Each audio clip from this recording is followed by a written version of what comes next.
CA পড়লে বা CA হলে সুদমুক্তভাবে হালাল পথে ইনকাম করা যাবে কিনা? হ্যাঁ, অন্তর মানে সিএরা আসলে কোথায় চাকরি করে, সিএদের বিশেষত্ব কি, তাদের এক্সপার্টাইজ কি এবং তারা কোথায় আসলে তাদের ক্যারিয়ারে শাইন করতে পারে, এই বিষয়গুলো জানাটা গুরুত্বপূর্ণ। তাহলে বোঝা যাবে যে হালাল ইনকাম আসলে সম্ভব কিনা। প্রত্যেকটা পেশায় প্রত্যেকটা ডিগ্রি অর্জন করেই যে কেউ আসলে হালাল পেশায় যেতে পারে। সিএটা করার পরে আসলে কেন হালাল ইনকাম করতে পারবে না, এটা একটা কাউন্টার কোশ্চেন। যেমন আমি বলি যে আসলে সি এর এক্সপার্টাইজ হলো financial analysis, financial reporting, audit and investigation, strategic planning, প্রতিষ্ঠানের কৌশলগত পরিকল্পনা এবং ফাইন্যান্সিয়াল রিপোর্টিং, ফাইন্যান্সিয়াল কন্ট্রোল, এই বিষয়গুলোতে সিএরা সাধারণত কাজ করে। তো এই বিষয়গুলো নিয়ে যদি কাজ করে তাহলে তো সেখানে প্রতিষ্ঠানের একটা ব্যাপার আছে যে ওই প্রতিষ্ঠানের ব্যবসা কি আসলে হালাল নাকি হারাম। বিষয়টা যেহেতু জিজ্ঞেস করা হয়েছে, তো কিছু আদর্শিকগত কারণে আমরা অনেকেই জানি কিছু ব্যবসা নৈতিকভাবেই, ধর্মীয়ভাবেই আমরা হারাম মনে করি।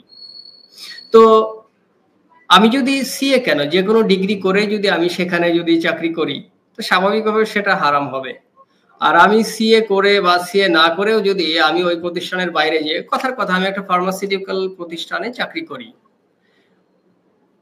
অথবা আমি যেমন একটা বিমান কোম্পানিতে চাকরি করি, তাহলে এই প্রতিষ্ঠানের ইনকাম, অপারেশনাল ইনকাম তো হালাল। সুতরাং এই প্রতিষ্ঠানে যদি হালাল উপায়ে, হালাল পজিশনে যদি আমি চাকরি করি, আমি যদি ন্যায় নীতির উপরে থাকি, তাহলে তো সেটা হারাম হওয়ার কোনো বিষয় থাকে না। হ্যাঁ, বাংলাদেশ পার্সপেক্টিভে দেখা যায় যে অনেক সময় অনেক চ্যালেঞ্জের মুখোমুখি হতে হয়, প্রফেশনাল এবং ইথিক্যাল চ্যালেঞ্জের মুখোমুখি হতে হয়। সিএ প্রফেশনটা তো আসলে এতটা ভাল্লারেবল না আর কি। আমি বলবো যদি ইথিক্যাল প্রশ্নের সম্মুখীন কাউকে হতে হয়, চ্যালেঞ্জের সম্মুখীন হতে হয়, তো সে সেখানে চাকরি করবে না।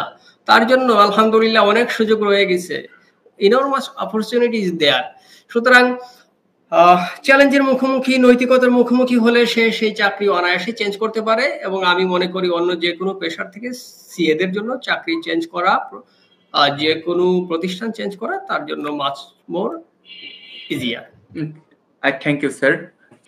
স্যার, আপনার দুইটা জিনিস যেটা স্টুডেন্টদের কাছে মানে মোস্টলি আজকের একটা কোশ্চেন, সেটা হচ্ছে মাদ্রাসা এবং ওই যে অন্যান্য ব্যাকগ্রাউন্ড, বিশেষ করে আর্টস থেকে আসছেন প্লাস মাদ্রাসা ব্যাকগ্রাউন্ড থেকে আসছেন।